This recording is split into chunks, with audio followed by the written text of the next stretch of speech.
দর্শক, খুলনা থেকে যোগ দিচ্ছেন তৌহিদুর রহমান। তৌহিদ, মামুন রেজার মৃত্যুতে আমরা চ্যানেল 24 পরিবার যেমন শোকস্তব্ধ, তার পরিবারে নিশ্চয়ই শোকের মাতম চলছে। আপনার কাছে জানতে চাই সবশেষ খবর কি আছে। আর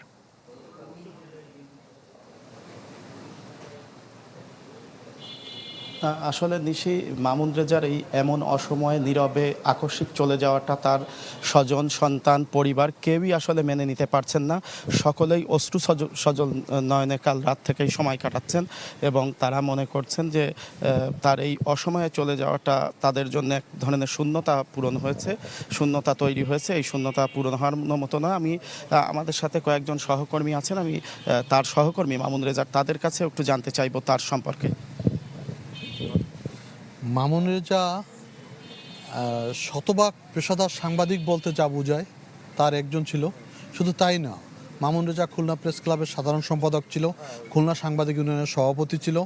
তার দায়িত্ব পালন করতে সাংবাদিকদের যে বিভাজন, এর বিপক্ষে যদি সোচ্চার ছিল মামুন রেজা। মামুন রেজা বিশ্বাস করত সাংবাদিকরা কোনো রাজনৈতিক দলের সদস্য হতে পারে না, সাংবাদিকরা সব মানুষের জন্য।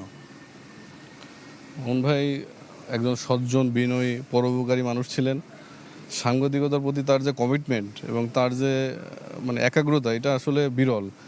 আগামীতে এমন একজন সাংবাদিক চ্যানেল 24 বা খুলনার মানুষ পাবে কিনা আমি জানি না।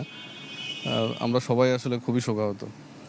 নিশি, আসলে আপনি শুনছিলেন এবং খুব হৃদয় বিদারক যে বিষয়টি, এখানে মামুন রেজার একমাত্র যে শিশু সন্তান, চতুর্থ শ্রেণীতে পড়ে, জাওয়াদ রেজা, সে তার মামুন রেজার সহধর্মিনী, তার বৃদ্ধ বাবা, তারা এখানে বারবার মূর্ছা যাচ্ছেন এবং তারা মেনেই নিতে পারছেন না যে এটা কী হলো। এবং যদিও তার পরিবারের আসলে আর কোনো হাত নাই, কিছু করার নাই, কিছুক্ষণ বাদেই পাশেই ঈদগাহ ময়দান রেডি হয়েছে, তার নামাজে জানাজা অনুষ্ঠিত হবে এবং তার এই বাড়ির পাশেই যেখানে তাকে রাখা হয়েছে তার পাশেই পারিবারিক গোরস্থানে তার মায়ের পাশে, মায়ের কবরের পাশে তার সে দাফনের জন্য কবর প্রস্তুত করা হয়েছে।